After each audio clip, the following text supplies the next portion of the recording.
Bonjour à tous et bienvenue dans ce décryptage. Aujourd'hui, on va s'attaquer à un sujet lourd, complexe, à travers la nouvelle vidéo proposée par Edenia Formation. Notre but? Expliquer l'infidélité et son impact avec une clarté absolue. Imaginez un peu qu'on s'installe ensemble, là, tout de suite, dans un cabinet de consultation, pour mettre les choses à plat en toute franchise, mais surtout avec beaucoup d'humanité. C'est parti. Je ne m'y attendais pas. C'est littéralement la phrase qu'on entend le plus souvent en consultation. Le sol se dérobe. Et face à ceux qui se sentent totalement vidés ou perdus après une telle découverte, il faut le dire d'emblée, cette douleur vertigineuse, cette perte totale de repères, c'est profondément légitime. Dans l'immense majorité des cas, l'infidélité ne fait aucun bruit avant d'exploser, balayant d'un seul coup toutes nos certitudes. Voici notre feuille de route pour aujourd'hui. On va partir du choc initial, descendre dans les racines psychologiques de l'acte, déjouer les pièges mentaux, apprendre à poser le bon diagnostic, faire le point et enfin voir les étapes d'une vraie reconstruction. On attaque tout de suite avec le premier point, le fameux choc de la trahison et son contexte moderne. Parce qu'il faut bien se l'avouer, à l'ère du numérique, ce qui restait autrefois caché nous explose aujourd'hui au visage via nos écrans. Avant, l'ignorance pouvait parfois protéger un temps. Aujourd'hui, c'est le smartphone verrouillé sur la table du salon qui s'allume, bam, une notification, un message lu par inadvertance, et tout bascule en une fraction de seconde. Ça ne laisse absolument aucun temps de préparation pour encaisser le tsunami émotionnel. Le foyer devient soudainement une véritable scène de crime émotionnel. Passons à notre deuxième étape. Une fois le premier choc encaissé, il faut aller creuser du côté des racines de l'infidélité. Et là, on découvre les véritables architectes silencieux de la trahison. Il y en a 5 majeurs. D'abord, l'érosion du lien intime, quand la logistique remplace la complicité et qu'on devient de simples colocateurs. Ensuite, le désir sexuel asymétrique, qui installe une frustration muette. Puis, les grands tournants de vie, comme un deuil ou l'arrivée d'un bébé, qui secoue tout. Il y a aussi la perte de soi, ce moment insidieux où on disparaît sous l'étiquette de parent ou conjoint modèle. Et enfin, les blessures émotionnelles non dites. Parce qu'un dérapage est presque jamais un accident, c'est le symptôme explosif de déséquilibre ignoré. Et c'est là-dessus qu'il faut insister lourdement. Il y a un lien direct, viscéral, entre une trahison actuelle et d'anciennes blessures émotionnelles jamais cicatrisées. Les rancœurs ravalées pour éviter le conflit, c'est une bombe à retardement. En psychologie clinique, on le sait. Ce qui n'a pas pu se dire finit inévitablement par s'agir. L'infidélité, de façon très inconsciente, c'est souvent une souffrance profonde qui passe à l'acte parce que les mots ont échoué. Troisième étape, les pièges de l'interprétation. Et attention, c'est ici que le cerveau s'enlise. Quand la douleur est à vif, on cherche du sens. Comment identifier qu'on tombe dans la rumination mentale? C'est simple, c'est la boucle obsessionnelle. Des pensées frénétiques type « et s'il se revoyait » ou « et si tout notre passé était un mensonge ?» Cette surchose paralyse tout. Ce qui nous amène à devoir déconstruire une croyance énorme.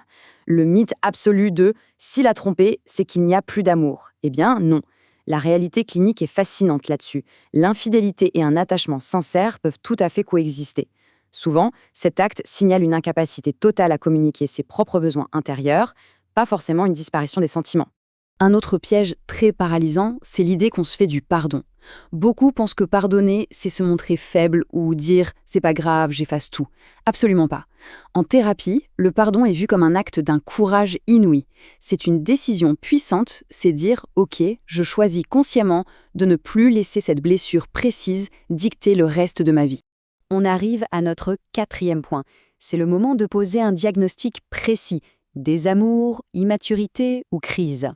C'est absolument crucial de ne pas confondre ces 3 profils. D'abord, le manque d'amour, là, c'est l'indifférence qui domine. Plus de colère, juste du vide et aucun désir de reconstruire. Ça demande d'avoir le courage de tourner la page. Ensuite, l'immaturité affective. Panique à la moindre dispute, fuite, impulsivité. Là, il faut un vrai travail de fond pour muscler ses ressources émotionnelles. Et le troisième, la crise identitaire. On remet toute son existence en question. Se tromper de diagnostic ici, c'est aller droit dans le mur pour la guérison. Et zoomons un instant sur cette fameuse crise identitaire, parce qu'elle est hyper courante et super mal comprise. Souvent déclenchée vers la quarantaine ou après un gros coup dur, la trahison n'a alors presque rien à voir avec le partenaire conjugal. C'est fou, non? La personne se sent enfermée, vidée, et la transgression, c'est juste une tentative désespérée d'appuyer sur un interrupteur pour se sentir vivant à nouveau. Un genre de « mais qui suis-je au-delà de mon rôle de parent modèle ?» Ce qui nous conduit à notre 5e étape. Faire le point ensemble avant de tout casser sous l'impulsion. Pour celui ou celle qui subit la trahison, c'est le moment de l'investigation vitale.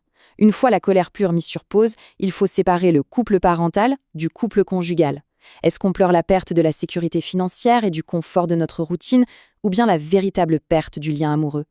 Au fond des tripes, qu'est-ce qui est profondément désiré maintenant?